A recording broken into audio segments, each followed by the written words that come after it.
कुंज बिहारी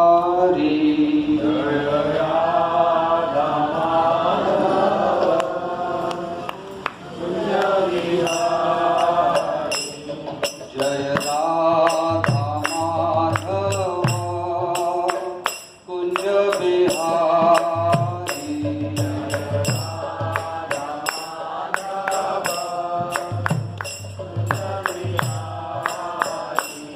जय गोपी जन वल्लभ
परमहंस परिव्रजकाचार्य अष्टोत्तर शत श्री श्रीमद एसी भक्ति वेदांत स्वामी श्री प्रभुपाद की अनंत कोटि वैष्णव वृंद की हरे कृष्ण महामंत्र की समवेत भक्त वृंद की हरे कृष्ण।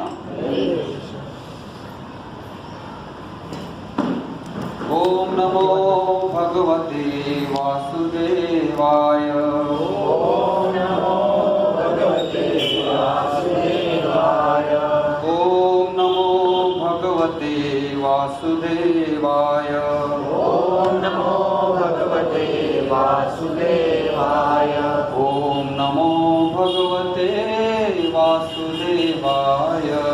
ओम नमो भगवते वासुदेवाय। हरे कृष्णा। आप सभी का बहुत बहुत स्वागत है आज के सैटरडे सत्संग में। आज हम भागवतम का एक श्लोक लेंगे जो आज का हमारा टॉपिक है, उसके अनुसार ही है। तो मैं दोहराता हूँ, आप उसके पीछे दोहराइए। कर्णधार इवा पारे, कर्णधार इवा पारे, भगवान पारदर्शकः, भगवान पारदर्शकः, तथा भाषे भगवान, तथा भाषे भगवान, नारदो मुनिसत्तमा, नारदो मुनिसत्तमा।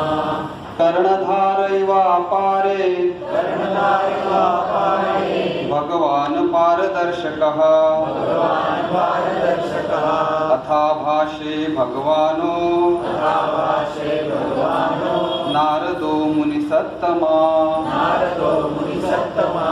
कर्णधार इवा पारे, कर्णधार इवा पारे, भगवान पारदर्शकः, भगवान पारदर्शकः, तथा भाषे भगवानो, तथा भाषे भगवानो, नारदो मुनिसत्तमा।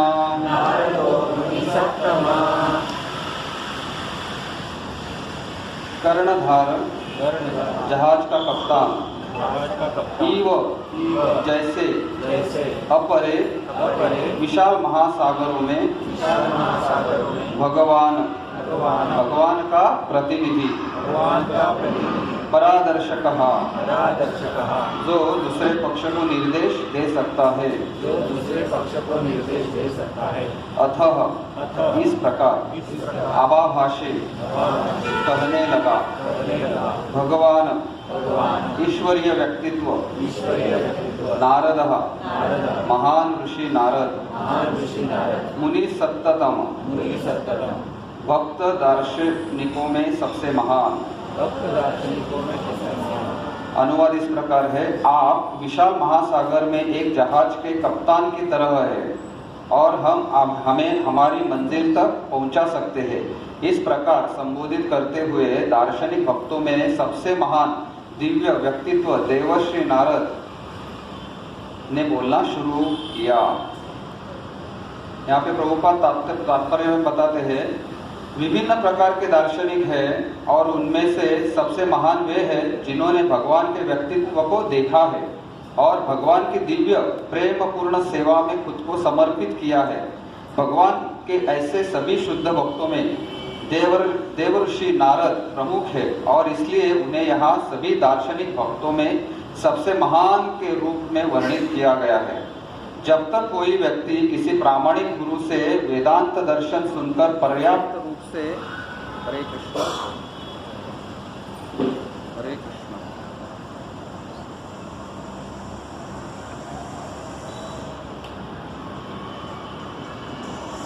हरे कृष्ण हरे कृष्ण। जब तक कोई व्यक्ति किसी प्रामाणिक गुरु से वेदांत दर्शन सुनकर पर्याप्त रूप से विद्वान दार्शनिक नहीं बन जाता, वह एक विद्वान दार्शनिक भक्त नहीं बन सकता। व्यक्ति को अत्यंत आस्थावान, विद्वान और त्यागी होना चाहिए, अन्यथा वह शुद्ध भक्त नहीं हो सकता। भगवान का एक शुद्ध भक्त हमें अज्ञानता के दूसरे छोर की ओर दिशा दे सकता है। देवर्षि नारद महाराज युधिष्ठिर के महल में आते थे क्योंकि पांडव सभी भगवान के शुद्ध भक्त थे और जरूरत पड़ने पर देवर्षि उन्हें अच्छी सलाह देने के लिए हमेशा तैयार रहते थे। ओम अज्ञानतिमिरन्धस्य ज्ञानाञ्जनशलाकया चक्षुरुन्मीलितं येन तस्मै श्रीगुरवे नमः। श्रीचैतन्यमनोभीष्टं स्थापितं येन भूतले स्वयं रूप कदा मह्यं ददाति स्वपदान्तिकं। वन्देऽहं श्रीगुरो श्रीयुतापदकमलं श्रीगुरो वैष्णवांश्च श्रीरूपं साग्रजातं सहगण रघुनाथान्वितं तं सजीवं साद्वैतं सावधूतं परिजनसहितं कृष्णचैतन्यदेवं श्रीराधा कृष्णपादान् सहगण ललिता श्रीविशाखान्वितांश्च हे कृष्ण करुणा सिन्धु दीनबन्धु जगत्पते गोपेश गोपिकाकान्त राधाकान्त नमोस्तुते। तप्त काञ्चन गौराङ्गी राधे वृन्दावनेश्वरी वृषभानुसुते देवी प्रणमामि हरिप्रिये। वाञ्छाकल्पतरुभ्यश्च कृपा सिन्धुभ्यैव च पतितानां पावनेभ्यो वैष्णवेभ्यो नमो नमः।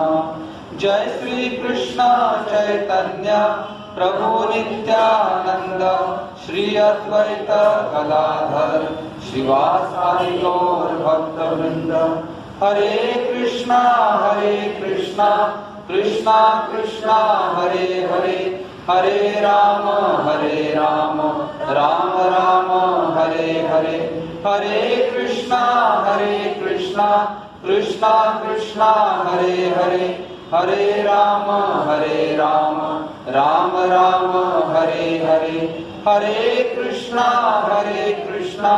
कृष्णा कृष्णा हरे हरे, हरे राम राम राम हरे हरे।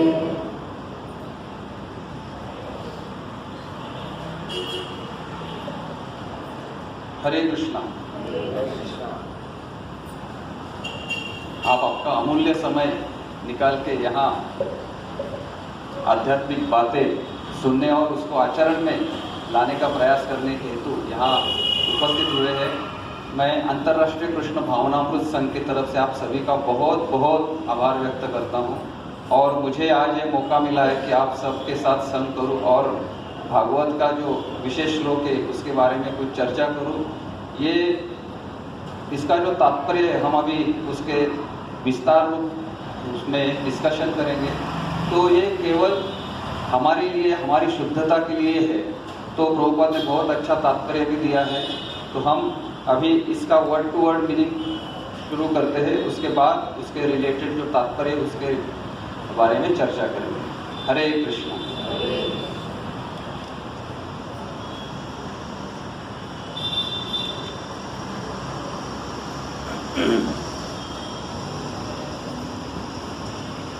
तो श्लोक है कर्णधार इवा पारे भगवान पारदर्शकः अथाव भाषे भगवान नारदो मुनि सत्तमा। तो ये जो श्लोक है इसमें पहला शब्द आता है कर्णधार। कर्णधार तो कैप्टन होता है। हरे कृष्ण। कर्णधार कैप्टन भी होता है और आध्यात्मिक जगत में वो गुरु भी होता है। तो कर्णधार हमें मालूम है क्रिकेट का कैप्टन, ये खेल का कैप्टन, जहाज का कैप्टन। तो उसका कार्य क्या है कि जो उसकी नैया है उसको पार करना है, बराबर। तो यहाँ पे कर्णधार का क्या उद्देश्य लिया है? जो भवसागर है दुखालयम अशाश्वतम, उसे हमें पार करना है। तो कर्ण मीन्स कान और धार मीन्स पकड़ा हुआ। जो हमारे कान को पकड़ के हमें, बच्चों को मालूम है ना स्कूल में कान को पकड़ के आज मेरा कान पकड़ा और मेरे सर ने टीचर ने ऐसे ऐसे कहा, मुझे इस तरह से सलाह दी। तो वैसे ही गाड़ी का भी कान रहता है। गाड़ी हम चलाते हैं तो गाड़ी का कान क्या होता है? Steering wheel. बराबर। तो उसको हम जैसे चाहे वैसे घुमा सकते हैं। तो ये है कर्णधार का जो अर्थ। बाद में इवा पारे मीन्स वो जो महान भक्त है कि जो संसार रूपी भवसागर को पार कर सकता है। तो इसमें वर्णन आता है नारद मुनि का। तो नारद मुनि को भगवान कहा गया है, इवा पारे भगवान। तो जैसे कि हमें मालूम है तो भगवान है, लेकिन नारद मुनि को भी ये भगवान की उपाधि मिली है। जैसे कि ब्रह्मा जी को हम भगवान कहते, शिव जी को भगवान कहते, गणेश जी को भगवान कहते, क्योंकि वो पावरफुल है और उसमें वो शक्ति है कि जो हमें ये भवसागर से पार कर देंगे, इसलिए उन्हें भगवान कहा जाता है। तो जिनकी कृपा से कोई भी व्यक्ति 1 सेकंड के अंदर भवसागर पार कर सकता है। तो ऐसे भी अगर गुरु नहीं रहेंगे तो हम तपस्या कर सकते हैं, यज्ञ, दान, स्वाध्याय, ये सब कुछ करना पड़ता है। इवन हम भक्ति भी कर सकते हैं, लेकिन उसमें भी बहुत प्रयास करना पड़ता है हमें।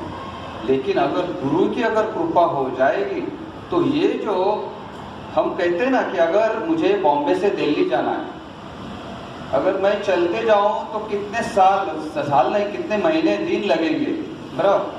लेकिन अगर मैं बैलगाड़ी से जाऊं तो थोड़ा फास्ट जा सकता हूँ, अगर मैं साइकिल से जाऊं और थोड़ा फास्ट, कार से जाऊं और थोड़ा फास्ट। लेकिन मैं अगर हवाई जहाज से जाऊं तो बहुत जल्दी पहुंच सकता हूँ। वैसे ही गुरु का महत्व है। तो इसलिए इवा पारे भगवान। तो नारद मुनि जैसे अगर भक्त मिले जो शुद्ध भक्त के स्तर पे है, तो उनके कृपा से हमें मालूम है लव मात्र साधु संग सर्व सिद्धि होए। अगर साधु का लव मात्र साधु संग अगर हमें मिल गया तो हमारी जो भौतिक आसक्ति है, भौतिक नैया है, भौतिक भवसागर है, वो पार करने में हमें मदद मिल सकती है। तो ये नारद जी का जो संग है किसको किसको मिला, भागवतम में वर्णन है ध्रुव महाराज को। ध्रुव महाराज जब ही निकले थे अपने घर से कि मुझे मेरे ग्रैंडफादर से भी बड़ा साम्राज्य चाहिए, ब्रह्मलोक से भी बड़ा चाहिए, तो ये मैं किससे मांगूंगा, भगवान से मांगूंगा। भगवान को ढूंढने के लिए वो फॉरेस्ट में निकल पड़े। उनको संग मिला नारद मुनि का।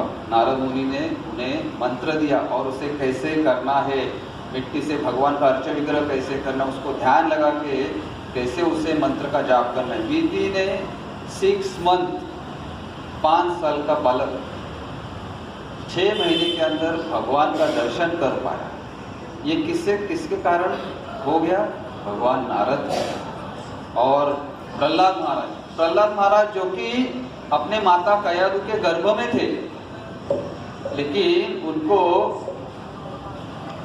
नारद जी का संग मिला और नारद जी ने उन्हें वेद शास्त्रों सबका कथन किया। तो वो अंदर गर्भ में बैठा हुआ प्रहलाद सुन रहा था। तो देखिए एक राक्षस असुर के घर में एक भक्त पैदा हो गया। वो किसके कारण हो गया, केवल एक शुद्ध भक्त के कारण, एक गुरु के कारण। तो भगवान का मतलब है अचिंत्य फलोभाव। अचिंत्य फलोभाव जो हमें लगता है बहुत डिफिकल्ट है, वो भी कार्य चुटकी से कर देते हैं। तो उसके बाद शब्द आता है पारदर्शक। पारदर्शक मीन्स क्या, ये जो संसार है, भौतिक संसार, उसके पार भी उसका कोई कारण है ये बनाने का, उसको जो देखने की शक्ति रखता है उसे पारदर्शिका कहते हैं। जैसे कि हमें ब्रह्म संहिता में मालूम है, ब्रह्मा जी का जो पहला शब्द है, जो श्लोक है, वो क्या है, ईश्वर परम कृष्ण सच्चित आनंद विग्रह अनादिर आदिर गोविंद सर्व कारण कारण। यानी कि सब कारणों का जो कारण है उसे देखने की जो शक्ति रखता है, वो अगर हमें मिल जाए, वो ऐसे शुद्ध भक्त अगर हमें मिल जाए तो उसे वो कहते हैं पारदर्शक। तो संसार के पीछे के जो कारण है उसे देखने की वो शक्ति रखते हैं। तो अभी देखिए 3 प्रकार के लोग होते हैं। एक होते हैं जो संसार को सिर्फ देखते हैं, उसे कहा जाता है भोगी, जो सिर्फ संसार को ही देखते हैं। दूसरा आता है मायावादी। मायावादी जो देखते हैं वो निराकार जो भ्रम है, भ्रम उसको देखते हैं। लेकिन वैष्णव जो है जो संसार को भी देखते हैं और संसार के पीछे भगवान जो है वो दोनों को देखते हैं, तो इसे महान वैष्णव या शुद्ध भक्त कहा जाता है। तो इसलिए वो है पारदर्शी। मायावादी क्या करते हैं? मायावादी पारदर्शी नहीं होते, वो दर्शी होते, वो दर्शन लेते हैं ना, वो सिर्फ दर्शन ले सकते हैं, लेकिन उसके पार जो है उसका वो दर्शन नहीं कर सकते। तो इसे नारद मुनि को पारदर्शक कहा गया है। तो भगवान के जैसे पावरफुल है और जिनके आशीर्वाद से भक्त संसार को पार कर सकते हैं। उसके बाद दूसरा लाइन आता है अथापभाषे। अथापभाषे मीन्स बभाषे यानी कि भाषा क्या है? अगर हमारी भाषा हिंदी है, बभाषे यानी कि मैं हिंदी बोलता हूं तो वो बभाषे हो गया। तो ऐसी भाषा, ऐसे शब्दों का प्रयोग करना है कि जिससे इस भक्त को, जो भक्त अभी प्रयास कर रहा है, जो ये भवसागर में तैरना चाहता है, उसको वो शब्दों से माध्यम से उसे भवसागर को पार करना है। इसलिए जो ये शब्द उच्चारण करता है, भगवान के नाम का जाप जिसको वो मिलता है, वो भगवान के शरण में जाता है, लेकिन गुरु के माध्यम से। तो इसलिए हम कहते हैं ना, अभी हमने क्या श्लोक किया? ओम अज्ञानतिमिरन्धस्य ज्ञानांजन शलाकया चक्षुरुन्मीलितं येन तस्मै श्री गुरुवे नमः। यानी कि ये अज्ञान रूपी जो है, ये ओम अज्ञानतिमिरन्धस्य, इसे मुझे बाहर निकाल के मुझे बचाओ। इसलिए हम शुरू में कभी भी यही प्रार्थना करते, पहले हम गुरु का शरण लेते हैं, उसके बाद हम जो भी कहना चाहते हो गुरु के आशीर्वाद से, कृपा से, ये जो मुख है उसमें से जो शब्द निकलते केवल उनकी कृपा है, ये हमें मानना चाहिए। नहीं तो क्या हो जाएगा? अहम आ जाएगा। मैंने अच्छा कीर्तन किया, मैंने अच्छा क्लास दिया, ये मैं कुछ काम नहीं करता, ये केवल और केवल भगवान की कृपा काम करती है। आप जो इस जगह पे हम इकट्ठा हुए हैं, ये केवल भगवान की कृपा है, इसलिए इकट्ठा हुए। ऐसे कोई मैं सोचा करके नहीं है, भगवान ने प्लान करके आपको यहाँ बुलाया कि आओ और सत्संग करो, भगवान के जो भक्त है उनके साथ मिलो, जो भगवान के वाणी जो है उसका उच्चारण करो। तो अभाव भाषा में जो ऑर्डिनरी आदमी जो है, अगर सपोज हम डॉक्टर का उदाहरण लेंगे, डॉक्टर जो अभ्यास करता है उसके बाद उसे इतना नॉलेज आ जाता है कि अगर हम डॉक्टर के सामने जाके बैठे कि डॉक्टर मेरे पेट में तकलीफ है, वो जो सिम्टम है हमारे, वो देखने मात्र से बोल सकते हैं कि इसमें अपेंडिक्स का प्रॉब्लम है, या आपके अगर कुछ व्याधि है, हृदय का व्याधि है, छाती में कुछ पेन हो रहा है, तो वो बोल सकते कि इसमें ये प्रॉब्लम। तो ये हमारे अंदर भी देख सकता है क्योंकि उससे वो नॉलेज आ गया है। तो इसलिए डॉक्टर को भी पारदर्शी डॉक्टर कह सकते हैं भौतिक संसार में। तो डीओटी के संग करके हमें नॉलेज मिलता है, और जो नॉलेज है जो एक्सचेंज भी होना चाहिए। एक्सचेंज किस तरह होना चाहिए कि लिया मोबाइल और ग्राम्य कथा कर दिए, ये क्या हो रहा है, वो क्या हो रहा है, इससे नॉलेज एक्सचेंज नहीं होगा। इससे क्या होगी कि हमें इंफॉर्मेशन मिलेगी, इंफॉर्मेशन मिलेगी, लेकिन ट्रांसफॉर्मेशन होना चाहिए, वो होगा नहीं। वो कभी होगा जब भी हम भगवान के बारे में अगर बात करेंगे, भगवान के जो शुद्ध भक्त है उनके सहायता से वो जो हमें सलाह देते, वो अगर हम उसकी चर्चा करेंगे तो निश्चित ही हमें वो जो नॉलेज मिला है वो हमारा हृदय परिवर्तन करने योग्य होगा। इसलिए इंफॉर्मेशन बट नो ट्रांसफॉर्मेशन, उसका कुछ मतलब नहीं, लेकिन इंफॉर्मेशन बट अगर ये आध्यात्मिक नॉलेज है तो वो ट्रांसफॉर्मेशन जरूर होगा। तो ये जो नारद मुनि को जो भगवान कहा गया है, इसके बारे में और भी एक कहते हैं कि वैसे ही महान जो व्यक्तित्व है उनको भी भगवान कहा गया है। जैसे कि हमने चर्चा की, ब्रह्मा जी, गणेश जी, सबको शिव जी को भगवान कहा गया है। उसके साथ भगवान गौतम, भगवान कश्यप। तो जैसे हम गेस्ट भी आते हैं हमारे यहाँ पे, अतिथि, उसको भी भगवान कहते हैं।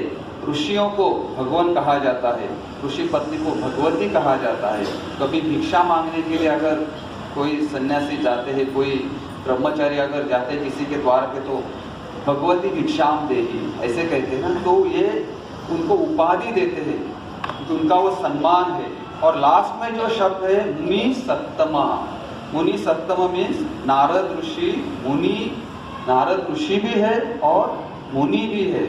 तो ये ऋषि और मुनि क्या है, इस बारे में हम थोड़ा और विस्तार रूप से चर्चा करेंगे। तो कुछ लोग केवल ऋषि होते हैं और कुछ लोग केवल मुनि होते हैं, बराबर। जो ऋषि होते हैं वो साइंटिस्ट, यानी प्रैक्टिकल एप्लीकेशन जो मिलता है वो ऋषियों से हमें मिलता है। जैसे कि ऋषि कश्यप, उन्होंने पेडियाट्रिक के ऊपर बहुत बड़ी ग्रंथ की रचना की है। उसके बाद पराशर, भृगु ऋषि जो है, उन्होंने एस्ट्रोलॉजी के ऊपर बहुत अच्छा ग्रंथ लिखा है। जो टेक्नोलॉजी और प्रैक्टिकल नॉलेज जो डिस्कवरी करते, उसको ऋषि कहा गया है। तो यहाँ पे नारद को ऋषि भी कहा है। नारद ऋषि मीन्स नारद संहिता, इन्होंने क्या दिया है हमें, इकोनॉमिक्स दिया है। नारद संहिता अगर हम पढ़ेंगे तो उसमें इकोनॉमिक्स दिया गया है। तो गौतम मुनि, अभी मुनि मीन्स वो क्या करते हैं, वो मनन करते हैं, चिंतन करते हैं, वो दार्शनिक होते हैं और फिलोसोफर भी होते हैं। तो जो सिद्धांत प्रस्तुत करते हैं गौतम मुनि, उन्होंने क्या किया है, न्याय सिद्धांत को दिया है। और नारद मुनि, नारद को ऋषि भी कहा है, ऋषि की व्याख्या हमने की, लेकिन मुनि भी कहा है। तो मुनि इसलिए कहा है कि उन्होंने हमें क्या दिया है, भक्ति का सिद्धांत दिया है। हर बार हम देखते हैं ना, नारद मुनि क्या करते हैं, नारायण नारायण, तीनों लोकों में भ्रमण करते रहते हैं। वो भक्ति का सिद्धांत दिया, इसलिए नारद मुनि जो स्पेशल है उनको ऋषि भी कहते हैं और मुनि भी कहते हैं। तो उनको टॉप मोस्ट मुनि, मुनि सत्तमा, यानी कि वो टॉप मोस्ट है मुनियों में। जैसे नारद मुनि गंधर्व भी है, नारद मुनि है, भक्ति सिद्ध, उन्होंने भक्ति का सिद्धांत दिया और वो ऋषि भी है। तो हमने ये श्लोक का जो विस्तार रूप से डिस्कशन किया, कर्णधार एवा पारे भगवान पारदर्शका अथाव भाषे भगवान नारदो मुनि सत्तम। अभी आप सोचेंगे ये श्लोक मैंने क्यों लिया। ये श्लोक आता है पहले अध्याय में, भागवतम के 13वां जो चैप्टर है उसमें 40वां जो श्लोक है। तो वो श्लोक इसलिए लिया है कि हमें सबको पता है कि जब भी कुरुक्षेत्र का युद्ध होता है उसके बाद हमें मालूम है कि कौरवों के 100 भाई, 100 कौरव का मृत्यु होता है। उसके बाद हमें मालूम है कि युधिष्ठिर को राज्य मिलता है, 5 पांडव राज्य करते हैं। तो युधिष्ठिर अपने जो चाचा है धृतराष्ट्र और चाची गांधारी, इनकी बहुत सेवा करते हैं। भले वो धृतराष्ट्र ने ये 5 पांडवों को मारने की बहुत कोशिश की थी, लाक्षागृह में जलाकर मारने का कोशिश किया, विष दे के मारने की कोशिश किया, बहुत सारा कोशिश किया, लेकिन युधिष्ठिर और ये 5 पांडव भगवान के भक्त है और इनके मन में चाचा के प्रति कोई भी क्या बोलते हैं द्वेष भावना नहीं थी। उल्टा युधिष्ठिर को मन में लग रहा था कि मेरे कारण इनके 100 पुत्र का मृत्यु हो गया, तो वो खुद को कोस रहे थे। अब इनका पालन पोषण कौन करेगा, तो ये मेरी नैतिक जवाबदारी है, रिस्पॉन्सिबिलिटी है कि मैं उनका पालन करूं। तो बहुत अच्छी तरह से पालन करते थे। और युधिष्ठिर, ये जो धृतराष्ट्र जो व्यक्तिमत्व दिया है, व्यक्तित्व हमें दिया है महाभारत में, ये हमें बहुत कुछ सिखाता है। धृतराष्ट्र का कैसे स्वभाव है कि हमें बच्चे तो चले गए, लेकिन मेरा क्या, मेरा तो दिनचर्या चल रहा है बराबर से। अपने श्रीनिवासाचार्य बोलते ना, खाटला से पाटला, यानी खाट पे सोने का और पाटला पे आके फिर से भोजन करने का, फिर से खाट पे जाने का, खाटला से पाटला, पाटला से खाटला, इससे ही उसका चल रहा था। उसे जरा भी लज्जा शर्म जो शब्द यूज कर सकते हैं ना, बाद में विदुर जी करते हैं, तो वो जरा भी उनमें कुछ भी था नहीं था। चल रहा है अपना दिनचर्या चल रही है। तो क्या होता है कि विदुर जो है, विदुर उनके भाई है ना धृतराष्ट्र के, तो वो क्या होता है कि जब भी ये भगवान श्री कृष्ण इनके साथ इनके पास आते हैं कि जो युद्ध न होने के लिए वो एक दूत के रूप में आते हैं और धृतराष्ट्र को सलाह देते कि आप पांडवों को उनका राज्य दे दो, क्योंकि वो क्षत्रिय है, राज्य करना उनका धर्म है। तभी विदुर भी उनसे कहते हैं धृतराष्ट्र को, क्योंकि वो उनके दरबार में मंत्री थे। तो धृतराष्ट्र को कहते हैं कि पांडवों को आधा राज्य तो देना ही पड़ेगा, क्योंकि ये विदुर नीति जो बोलते हैं ना, इसमें ये आता है। तो धृतराष्ट्र तो सुन के न सुना ऐसे करता है, लेकिन उनका जो पुत्र है दुर्योधन, वो उनका अपमान कर। तो विदुर जी भी देखिए कि थोड़ा भी रुकते नहीं, सीधा निकल जाते हैं वन में अपने को शुद्धिकरण करने के लिए। क्योंकि जब भी भगवान श्री कृष्ण भूतल पे थे तो वो द्वारका भी जाके उधर रह सकते थे, लेकिन उन्होंने सोचा कि अगर मैं इनके साथ रह के इनका अन्न खा के मेरा जो शुद्धिकरण नहीं हुआ था वो अगर मुझे करना है तो मुझे तीर्थ क्षेत्रों का मुझे ये करना है, धाम वास करना है। तो वो 36 इयर्स, जस्ट इमेजिन 36 इयर्स वो जाके पूरा तीर्थ क्षेत्र का भ्रमण करते हैं। वो जाके फिर एक बार यमुना किनारे वो उद्धव जी से मिलते हैं और उद्धव जी से वार्तालाप करते हैं कि कैसे चल रहा है, क्या चल रहा है करके, युद्ध हुआ क्या हुआ। तो वो बोलते कि अभी मुझे ज़्यादा कुछ पूछो मत, आप जाके मैत्रेय मुनि को मिलिए, हरिद्वार में वो है, वो मैत्रेय मुनि से बात करके आपको ये सब डिटेल्स मालूम पड़ेगा। तो वहाँ से वो निकल जाते हैं मैत्रेय मुनि से बात करके, बोलते मेरे भाई कैसा है, मेरा भाई जो है धृतराष्ट्र वो कैसा है। तो मैत्रेय मुनि बोलते कि हाँ उसका तो ठीक चल रहा है, बच्चे तो चले गए, मृत्यु हो गई, बाद में वो युधिष्ठिर और पांडव ने जो उनकी सेवा कर रहे उसके साथ रह रहे और चल रहा है अच्छा। तो विदुर को शॉक होता है कि अरे ये अभी भी इसका आसक्ति कम नहीं हुआ है, तो ये अभी भी वो जो फेंके हुए टुकड़ों पे पल रहा है भीम पांडव के। तो भाई है तो मेरा ये परम कर्तव्य कि उनको वहां से निकालना है और उनको भक्ति के मार्ग में आना है, क्योंकि भक्ति के लिए ऐसा अनुकूल परिस्थिति धृतराष्ट्र निर्माण ही नहीं कर रहा था। तो विदुर आ जाते हैं,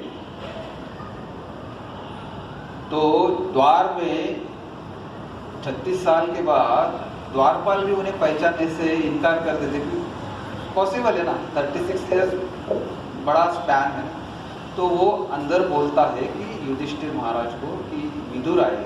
तो ये पांचों भाई दौड़ के आते हैं, विदुर चाचा अरे आप कहाँ थे, 36 ईयर्स आप क्या कर रहे थे, किधर थे, कैसे रहते थे, क्या खाते थे, ये कुछ भी हमें पता नहीं, लेकिन आप अभी आए हैं, हमें बहुत अच्छा लगा। आप भाई उनका रेड कारपेट वेलकम होता है, उनको लेके जाते हैं। लेकिन विदुर तो साधु के वेश में थे और उसके बाद उनको पंच पकवान ये वो सब अदरातिथ्य उनका होता है। तो विदुर जी का फोकस अलग ही था, क्योंकि वो जिस कार्य के लिए आए थे वो कार्य अभी होना बाकी था।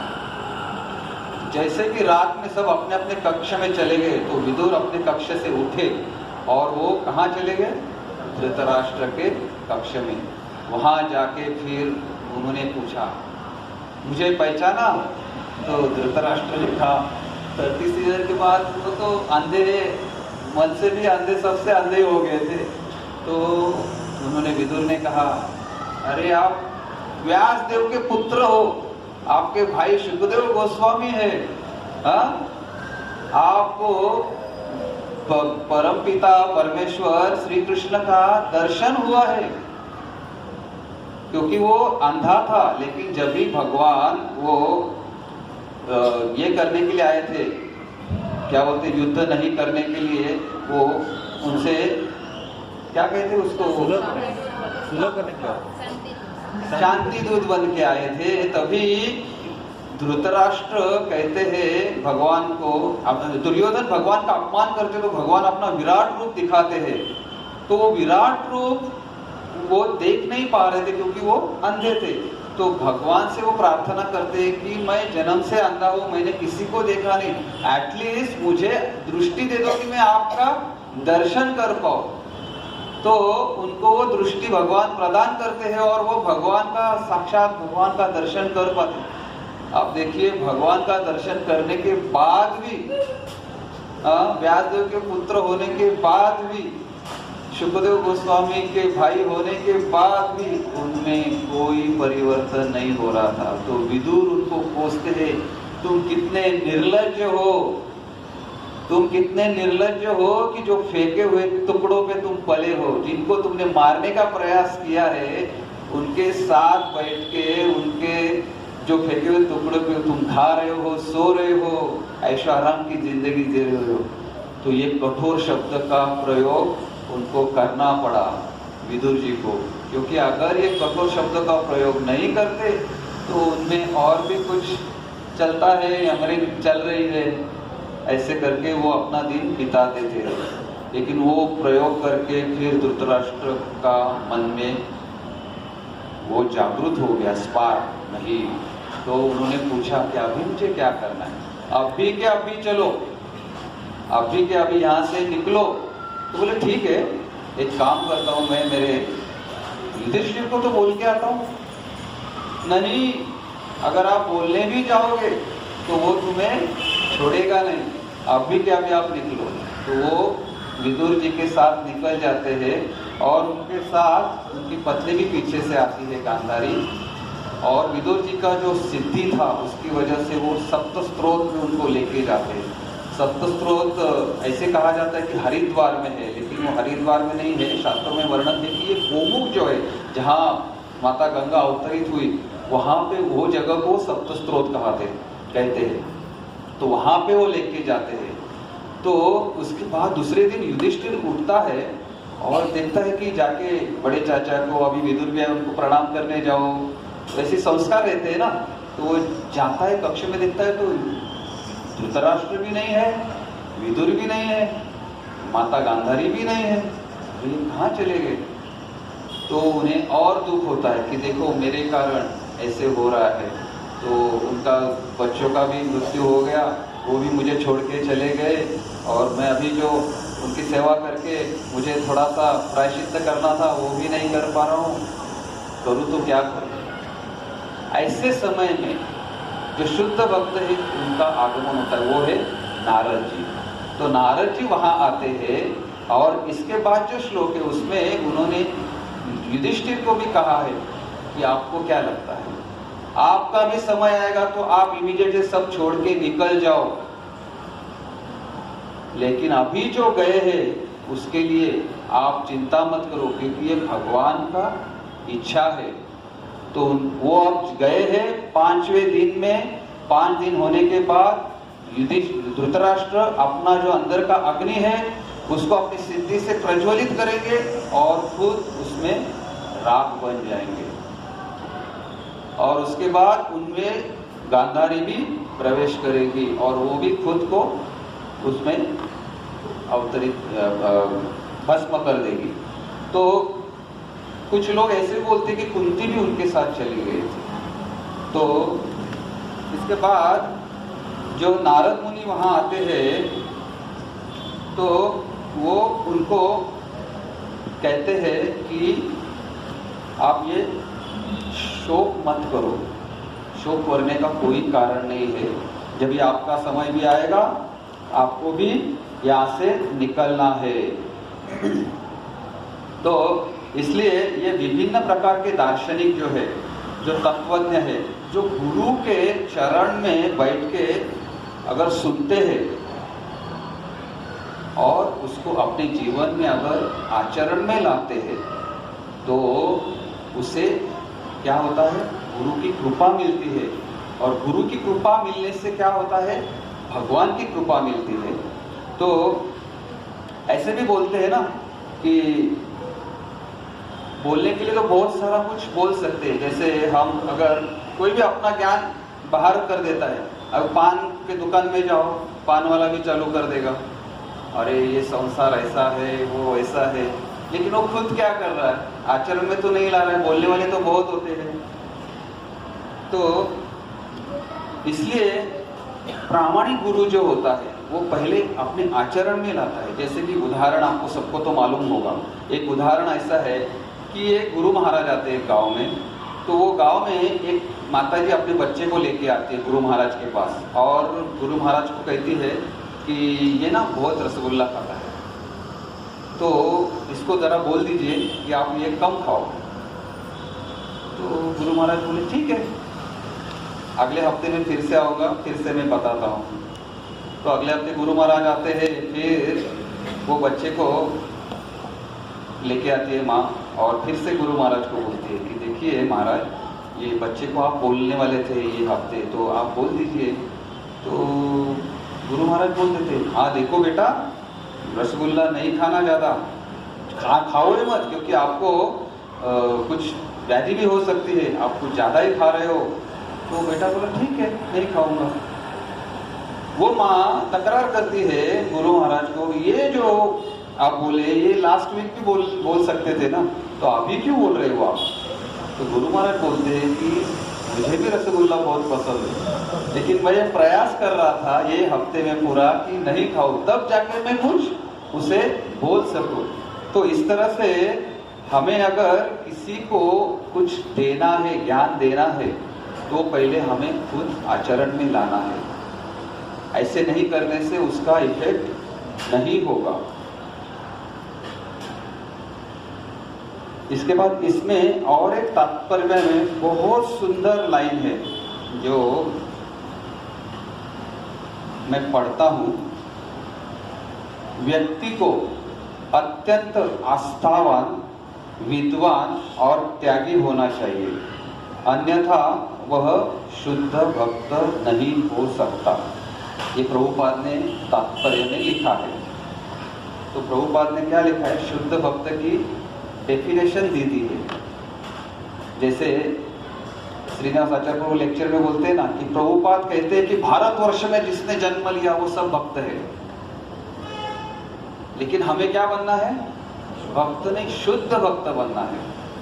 तो शुद्ध भक्त की परिभाषा इसमें कहते हैं वो क्या होना चाहिए, श्रद्धावान होना चाहिए, फेथफुल, जो कर रहा है उसमें वो श्रद्धा होनी चाहिए। दूसरा क्या है, विद्वान, यानी कि उसे वो नॉलेज, लर्नेड, वो नॉलेज होना चाहिए, शास्त्रों का नॉलेज होना चाहिए, जैसे भगवत गीता, भागवतम, अन्य शास्त्रों, उसका नॉलेज भी होना चाहिए।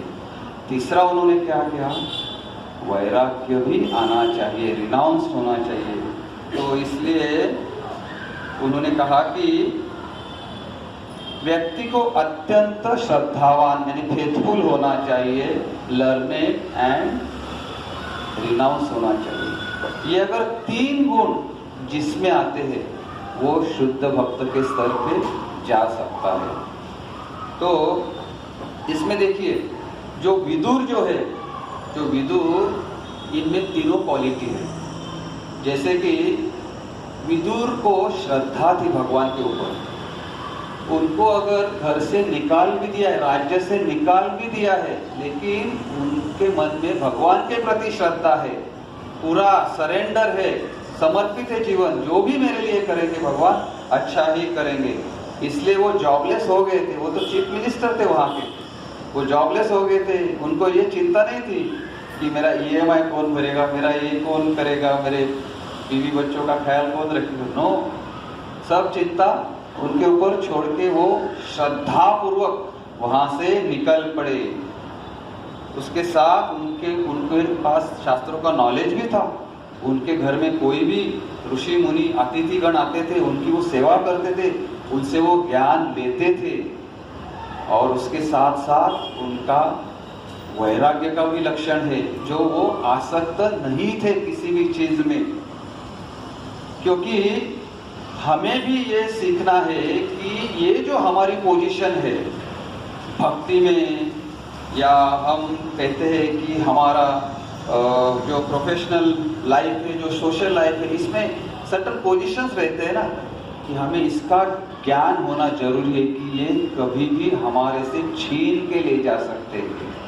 जैसे कि अगर एयरपोर्ट पे हम चले गए और हमें वॉशरूम जाना है, तो हम सहायक को बोलते हैं ना, हमारे साथ कोई पैसेंजर रहती है, जरा हमारा बैग पकड़ना, फिर वापस आके वो अगर हमें नहीं दिया तो हमें कैसे लगेगा? वे आपका नहीं मेरा ही ये करेगा। तो यानी कि इसलिए हमें क्या करना है कि ये कभी भी टेम्पररी है। सब पोजीशन जो दुर्योधन ने विदुर को साथ किया था, विदुर को गेट आउट किया था, 36 ईयर उनको बाहर कर दिया था, उसके बाद विदुर आए थे, उनको रेड कारपेट ये वेलकम हुआ था, उसके बावजूद भी वो वहाँ पे आसक्त नहीं थे। नहीं तो एक हाथ सोचता था, अरे मैं 36 ईयर्स धूप में कहाँ घुमा, मुझे कितना तकलीफ हो गया, अभी तो मुझे अच्छे से रहने का मौका मिल गया है, तो मैं क्यों ना इसका आनंद लूं। लेकिन विदुर जी वो वैसे नहीं थे, इसलिए विदुर जी का उदाहरण है हमारे लिए। तो इसलिए नारद मुनि युधिष्ठिर को चेतावनी दे रहे थे कि तुम्हारा समय आने के बाद आपको भी ये छोड़ना है। तो अभी हम इस्कॉन में क्यों आते हैं? इस्कॉन में हमारे आने का मतलब है भगवान के प्रति हमारी श्रद्धा बढ़ाना है, बराबर। दूसरा है आध्यात्मिक नॉलेज, जो है ज्ञान, उसको प्राप्त करना है। और तीसरा भौतिक दुनिया से जो वैराग्य आना चाहिए वो भी आना चाहिए। हमें तो डे टू डे लाइफ में जो भी हमारा रिस्पॉन्सिबिलिटी, जो भी कार्य है वो तो करना ही है, लेकिन उसके साथ आसक्त नहीं रहना है। क्योंकि हमें हर बार इसका हमें साक्षात्कार होना चाहिए कि ये सब टेम्पररी पोजीशंस है, ये कभी भी हमसे छीना जा सकता है। तो इसको ध्यान में अगर हम रखेंगे तो हम शुद्ध भक्त के स्तर पे जा सकते हैं। तो प्रभुपाद एक बार क्लास दे रहे थे, तो क्लास में 2 ही लोग थे। तो प्रभुपाद ने ऐसे नहीं कहा कि मैं क्लास नहीं दूंगा, वो तो मुझे हर बार प्रिपेयर रहना है। प्रभुपाद बोले 2 आने दो, 200 आने दो, 2000 आने दो, मैं तो मेरा कार्य करने वाला हूँ। तो इसलिए प्रभुपाद का एक बहुत अच्छा उदाहरण है हमारे लिए कि we should every time prepare for, जो भी होना है उसके लिए हमें प्रिपेयर रहना है बैक टू गॉडेड जाने के लिए। तो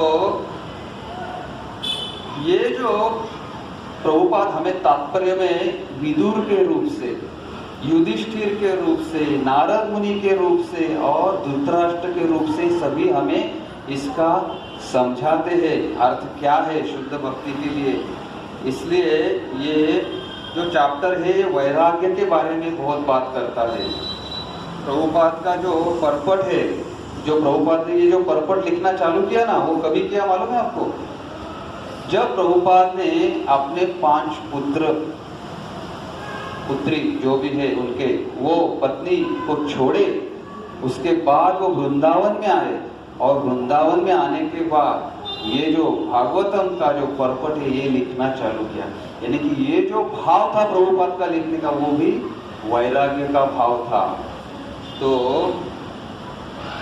इसलिए प्रभुपाद क्या कहते हैं परपट में, कि प्रभुपाद कहते हैं कि महाभारत के समय में एक ही धृतराष्ट्र था, लेकिन अभी कलयुग में हर एक घर में धृतराष्ट्र है, आसक्ति है।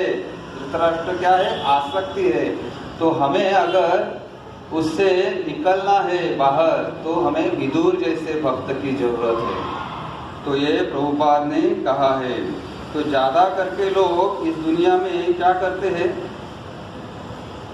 कुछ भी हो गया, ये साधु के पास जाओ, वो साधु के पास जाओ, वो बोलते हैं कि ये मंत्र का जाप करो, आपको ये आरोग्य के लिए अच्छा होगा, ये आपका जो परेशानी है, कठिनाइयाँ है, इससे आपको शांति मिलेगी।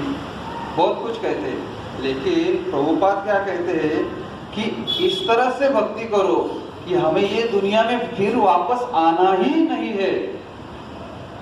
क्योंकि हम क्या यहाँ शांति से नहीं रहते, हर एक जन स्ट्रगल कर रहा है। हमें क्या लगता है कि किसको चिंता नहीं है, किसे दुख नहीं है? हर एक को दुख है। अंबानी को अपना दुख है, बिरला को अपना दुख है, मोदी को भी अपना कुछ दुख है कि मैं भारत को कैसे सुधारूं, ये दुखी है ना। लेकिन अगर इस दुनिया में अगर हम वैराग्य प्राप्त करेंगे और वो नहीं करेंगे तो ये दुख का जो लिस्ट है कभी खत्म नहीं होगा। खत्म होगा क्या? इसलिए प्रभुपाद और बाकी जो संत है इनमें बहुत फर्क है। प्रभुपाद कहते हैं कि ये सब कुछ होने वाला है, आपके जो लिखा है वो तो होने वाला है, लेकिन उसमें अगर हमें स्ट्रेंथ आना है, जो हमारा दुख जो आने वाला है, जो हमारा जो क्या कहते हैं वो कर्म का अगर फल कुछ हमें प्रारब्ध में जो लिखा है वो अगर किसी का हमने पुण्य किया है, ये प्रारब्ध में हमें उसका तो ये जन्म में हमें उसका तो फल भुगतना है। लेकिन वो अगर भक्ति में हम आ गए तो वो एक खरोच के ऊपर निकल जाएगा। जो बड़ा होने वाला था हमारे साथ वो एक खरोच के ऊपर निकल जाएगा। ये भक्ति की शक्ति की जो स्ट्रेंथ देता है। आपको तो रिएक्शन आता है, एक मच्छर मारने के बाद भी उसका रिएक्शन आने वाला है। वैसे ही 84 लाख ऑफ फिशेस में हमने क्या क्या नहीं किया होगा, इसका तो हमें ज्ञान है क्या? नहीं है। तो इसलिए प्रभुपाद क्या कहते हैं कि अभी जो समय मिला है हमें, जो भक्ति मिला है, उसको इतना सिंसियरली सीरियसली ले लो कि हमें ये लक्ष्य होना चाहिए कि हमें पुनर्जन्म में आना ही नहीं है, चक्कर में आना ही नहीं है। 84 लाख ऑफ पेशेंट में जो क्या कहते हैं, पुनरपि जननम पुनरपि मरणम जननी जठरे शयनम, पुनः पुनः जन्म लेना नहीं, जन्म मृत्यु जरा और व्याधि, ये चक्र से हमें बाहर निकलना है। तो इसलिए प्रभुपाद कहते हैं कि हमें ये 3 चीजों के लिए बहुत प्रयास करना है। वो क्या है? एक तो हमें श्रद्धा हमारी बढ़नी चाहिए, दूसरा हमें भगवान के जो प्रति जो नॉलेज है, जो ज्ञान है वो मिलना चाहिए, और हमें उसके साथ साथ वैराग्य भी आना चाहिए। तो प्रभुपाद बोलते कि ये क्या है? भगवान खुद बोलते हैं भगवद गीता में, ये दुखालयम अशाश्वत है, उसे सुखालय करने का कोशिश मत करो। इससे बाहर कैसे निकल सकते हैं इसके बारे में ज्ञान प्राप्त करो। तो मार्गदर्शन हमें कर सकते हैं बहुत सारे लोग, लेकिन अगर हम भगवान का जो जाप है वो किस तरह से करना चाहिए इसके बारे में भी हमें ध्यान रखना बहुत जरूरी है। जैसे कि हम लोई बाजार आप गए, कोई वृंदावन में लोई बाजार है, वहाँ पे हम भगवान के लिए आभूषण लेने जाते हैं, बराबर। तो वहाँ के जो दुकानदार है वो कैसे हमारा स्वागत करते हैं, हरि बोल, हरे कृष्णा, आइए आइए आइए आइए प्रभु जी। वो बोल तो रहे हरे कृष्णा, बोल तो रहे हरि बोल, लेकिन मन में क्या है कि ये मेरे दुकान में आए, मेरे से कुछ चीजें खरीदे और मेरा चलते रहे व्यवसाय, उसकी भावना अलग है। तो अब देखिए, हमारे जो छोटे से बुद्धि से हम ये जान सकते कि उसके मन में क्या है, बराबर। तो अगर हम जप करते वक्त ध्यान पूर्वक नहीं करेंगे तो भगवान तो सर्वज्ञानी है, बराबर है, उससे कुछ छुप सकता है क्या?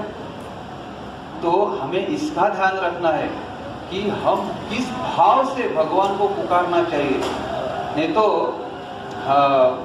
माला हाथ में लिया, यहाँ देख रहे हाँ क्या सूरज निकल रहा है, अच्छा क्या सुगंध आ रही है फलों की, बाद में मोबाइल फिर बजता है, अरे किसी का तो मैसेज आ गया, जाप चल रहा है हाथ में, वो मैकेनिकल है। लेकिन ये जो हमारा मन है अगर उसके साथ नहीं है, भगवान के प्रति आकर्षित नहीं हो रहा है, तो उसका कोई फायदा नहीं है। हम हरिदास ठाकुर जैसे 3 लाख नाम जाप भी करेंगे तो भी हमारी स्थिति उधर ही रहेगी। अगर हम पूरा अपना मन लगा के भगवान के प्रति शरणागति लेके अगर हम उस तरह से जाप करेंगे तो क्यों ना भगवान आएंगे। भगवान को तो जरूर आना पड़ेगा। तो एक श्रीधर महाराज करके थे हमारे सन्यासी, अभी नहीं रहे वो, तो उन्होंने एक बहुत अच्छा उदाहरण दिया था कि एक अष्टवक्र मुनि आए थे जनक महाराज के दरबार में। तो जनक महाराज ने उन्हें सवाल पूछा अष्टवक्र मुनि को, हे मुनिवर, ये भौतिक संसार है, उससे अगर हमें बाहर पड़ना है तो क्या करना है? माया का बहुत बड़ा प्रभाव है, इस माया से हमें बाहर होना है तो क्या करना चाहिए?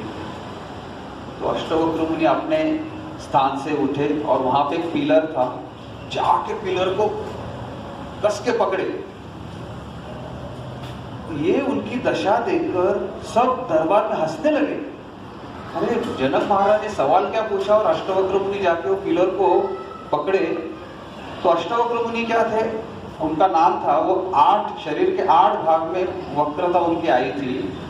तो वो उसके बाद वो उन्होंने वो पिलर छोड़ा और वो हंसने लगे अष्टवक्र मुनि, बाकी लोगों की तरफ देखे। बोले इस तरह ये अवस्था हमारी है, हमने माया को आलिंगन दिया है लेकिन हम खुद नहीं छूटना चाहते हैं, ऐसी हमारी अवस्था है। तो हमें खुद से ये प्रयास करना है, नहीं तो क्या हम ऐसे ही जकड़ते रहेंगे। माया का प्रकोप, माया का जो ट्रैप है वो तो हमें हर बार पकड़ सकता है। तो प्रभुपाद बोलते हैं कि जिस तरह से ये मैं शुरुआत किया ये इस्कॉन का, मेरे पास क्या था, 40 रुपए थे, लेकिन 10-11 साल में 40 करोड़ की प्रॉपर्टी हो गई, 108 मंदिर के निर्माण हो गए। तो ये कौन करवाता है? ये भगवान ही करवाता है। बोले प्रभुपाद देखो अपने उदाहरण से बताते हैं कि उनको आसक्ति नहीं थी, उस पूरा श्रेय भगवान को दे रहे थे। तो इसलिए प्रभुपाद कहते हैं कि रासबिहारी जब भी मंदिर की जगह ले रहे थे हम लोग जुहू के, तभी उसका डाउन पेमेंट 10 लाख रुपए करना था, लेकिन तभी हमारे पास कुछ भी नहीं था। लेकिन भगवान की असीम कृपा है कि वो जमीन आ गई, वहां पे सुंदर मंदिर भी हो गया। तो प्रभुपाद कहते हैं कि ये जो भी सुविधा भगवान हमें प्रदान करते हैं तो इसे हमें आसक्त नहीं रहना है। हर बार ये सोचना है कि भगवान की कृपा है और जो भी मुझे मिल रहा है कि भगवान के मार्गदर्शक गुरु के कृपा से हो रहा है।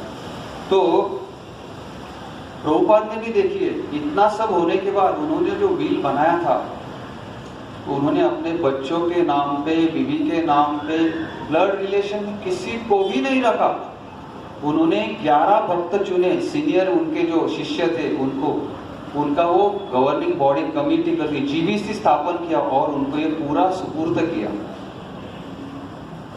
देखिए ये तो चलते रहता है, इसके बाद वो उसके बाद वो घर में ही वो चलते रहते, लेकिन प्रभुपाद को ये मालूम था कि जैसे जैसे ऑर्गेनाइजेशन बड़ा हो जाएगा उसमें ये प्रॉब्लम आ सकता है। उसके लिए वो बिना आसक्ति रखे सब सौंपे। तो फिर तमाल कृष्ण गोस्वामी महाराज बोले प्रभुपाद हम आपको इतना ही आश्वस्त करते हैं, इतना ही आश्वासन दे सकते हैं कि आपने जो 108 मंदिर की निर्माण की है, जो किया है, उसे हम संभालने का प्रयास करेंगे। मुझ में इतनी शक्ति नहीं है कि मैं आपके जैसा उसको और एक्सपांड कर सकूं, लेकिन मैं इतना तो आश्वासन दे सकता हूं कि जो आपने करके रखा है उसे हम संभालने का प्रयास करेंगे। तो प्रभुपाद कहते हैं कि ये जो मैं आपके लिए ये सब आपके लिए छोड़ के जा रहा हूँ, सिर्फ मुझे रिटर्न में एक ही मेरे लिए करो। वो क्या है कि जब मेरा अंत्यकाल आएगा, जब मेरा अंतकाल आएगा तब मुझे भगवान के नाम मेरे कर्णरंध्रों में जाएंगे, इसकी व्यवस्था करो।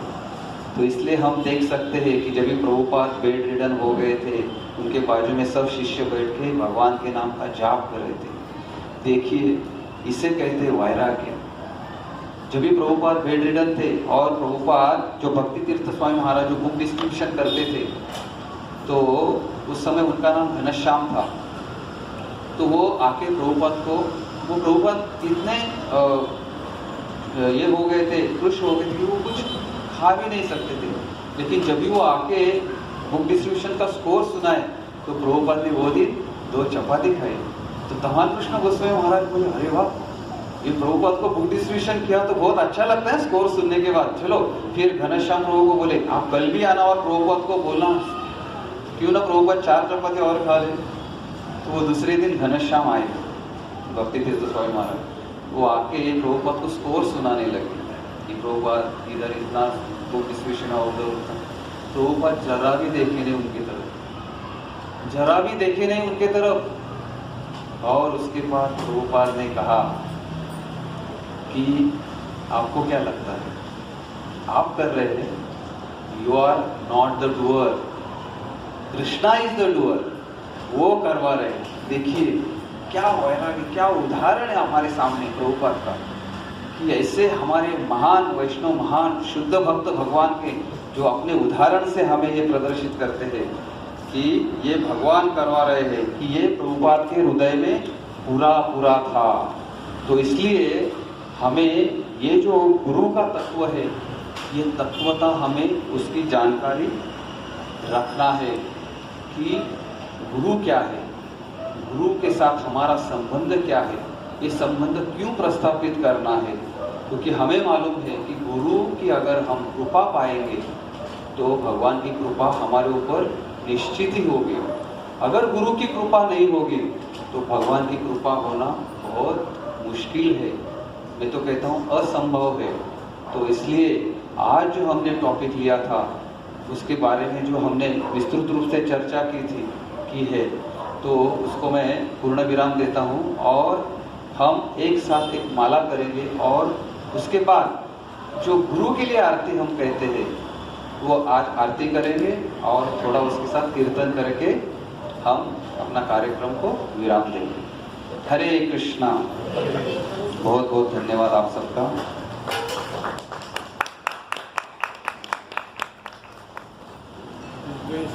श्री गुरु चरण पद्म केवल भक्ति सद्मा,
हृदय प्रकाशित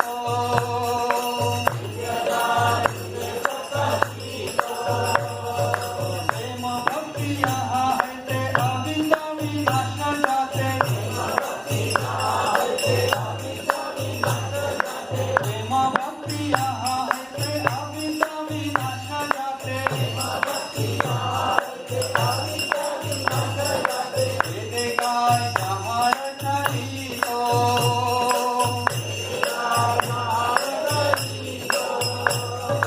श्री गुरु करुणा सिंधु अधम जनार बंधु श्री गुरु करुणा सिंधु अधम जनार बंधु श्री गुरु करुणा सिंधु अधम जनार बंधु लोकनाथ लोकेरा जीवाना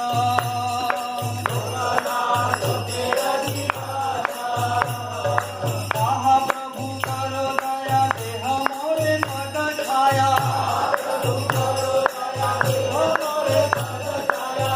महाप्रभु करो दया देह मोरे पद छाया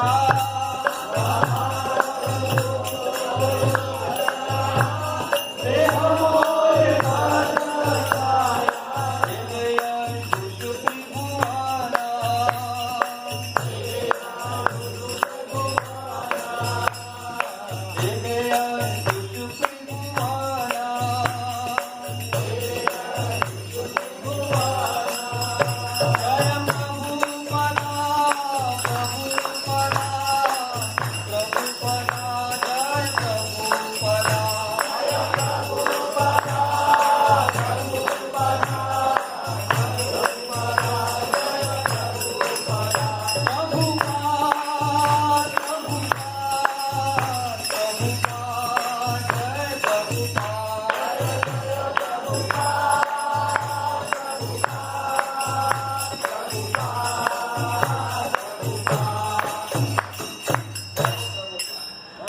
तो ये जो हमने आज आरती गाया गुरु के लिए, तो उसका हम अर्थ पढ़ेंगे। देखिए क्या कितना अच्छा अर्थ बताया गया है।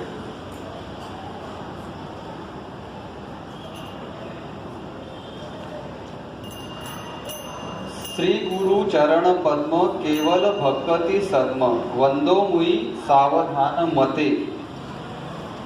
हमारे गुरुदेव आध्यात्मिक गुरु, हमारे गुरुदेव के चरण कमल ही एकमात्र साधन है जिनके द्वारा हम शुद्ध भक्ति प्राप्त कर सकते हैं।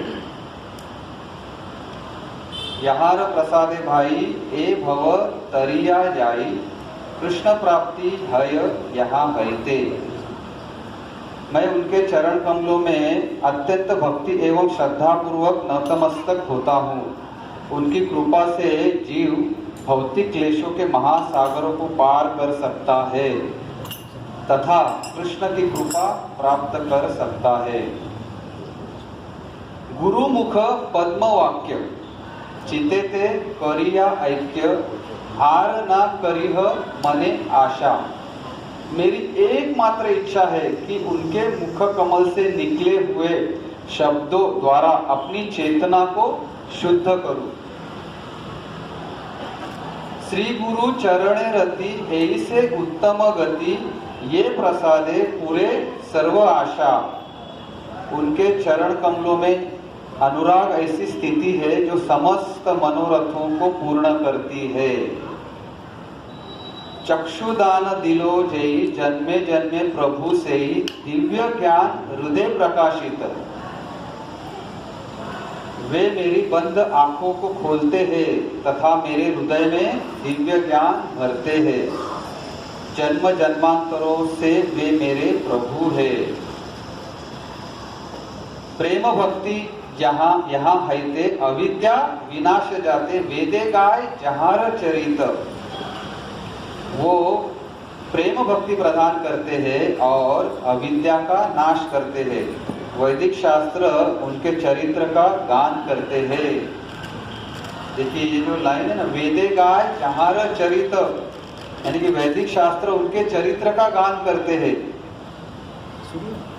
श्री गुरु करुणा सिंधु अधम जनार बंधु लोकनाथ लोकेर जीवन। हे गुरुदेव, करुणा सिंधु तथा पतित आत्माओं के मित्र, आप सबके गुरु एवं सभी लोगों के जीवन है।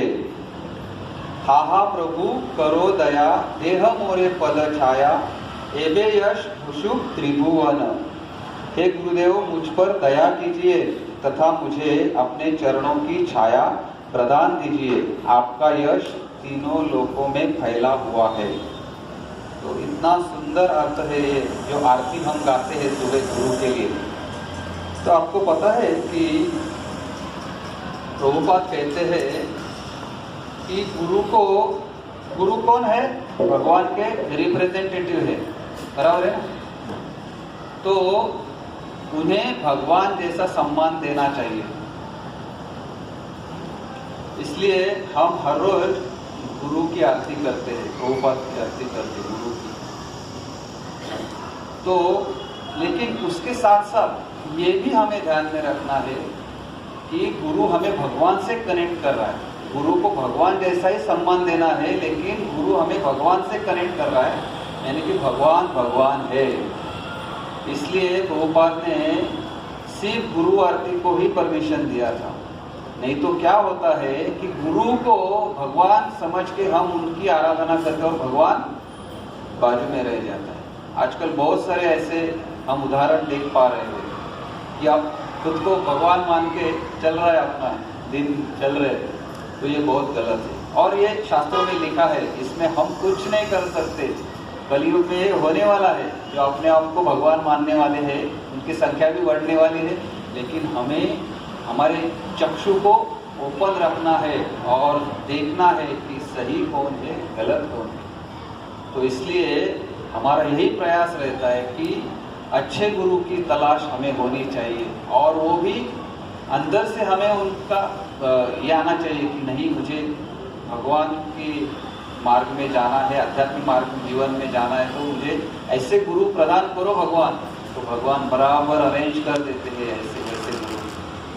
तो ये क्योंकि ये भगवान खुद अपने उदाहरणों से भी देते हैं, जैसे कि प्रभु रामचंद्र, उनके गुरु वशिष्ठ मुनि, विश्वामित्र मुनि, उनके वो तो प्रभु है ना, लेकिन उन्होंने अपने उदाहरण से हमें सिखाया है कि गुरु की आवश्यकता होती है।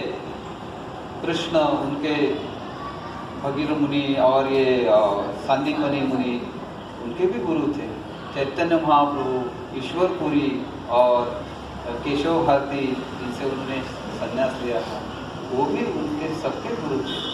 तो इसलिए गुरु का होना हमारे जीवन में इतना आवश्यक है, क्योंकि अगर हमें भगवान की भक्ति, भगवान की कृपा प्राप्त करनी है, तो गुरु की कृपा प्राप्त होना जरूरी है। और गुरु ने जो भी इंस्ट्रक्शन दिया है, भले हम डायरेक्टली नहीं मिल सके गुरु को, तो भी उनकी जो वाणी है, उनकी वाणी के माध्यम से हम वो इंस्ट्रक्शन ले सकते हैं। अब देखिए, प्रभुपाद भी अपने गुरु को कितनी बार मिले थे? सिर्फ 4 या 5 बार। लेकिन जो उनके गुरु ने जो इंस्ट्रक्शन दिया था उनको कि आप पाश्चात्य देश में जाके भक्ति का प्रचार करो, क्योंकि उस समय में क्या था, हमें वेस्टर्न कल्चर फॉलो करने की आदत हो गई थी। अभी भी तो बहुत है, लेकिन उस समय उसकी शुरुआत भी हो गई थी। और जो भी made in Japan, made in USA अगर टैग लग गया तो हम आग बंद करके लेते थे। वो सही में अच्छी ही चीज़ रहेगी, बराबर ना? तो हमारी ये मानसिक घड़न थी, अभी भी है। तो प्रभुपाद ने देखा कि उन्होंने प्रयास भी किया भक्ति का, भारतवर्ष में, देश में, भारत देश में भक्ति का प्रचार करने का प्रयास भी किया। लेकिन यहाँ क्या है, सबको कृष्ण मालूम है ना, सबको मालूम है, जिसको जैसे चाहिए वैसे ले रहा। लेकिन जो शास्त्रीय दृष्टिकोण से, हम तो ये चर्म चक्षु से देखते, लेकिन शास्त्र चक्षु से अगर हम देख सकते थे, तब जाके हमें मालूम पड़ता था कि कृष्ण क्या है। अभी उसका ज्ञान हमें इन सबके वरिष्ठ भक्त गुरु महाराज की कृपा से हमें वो प्राप्त हो रहा है।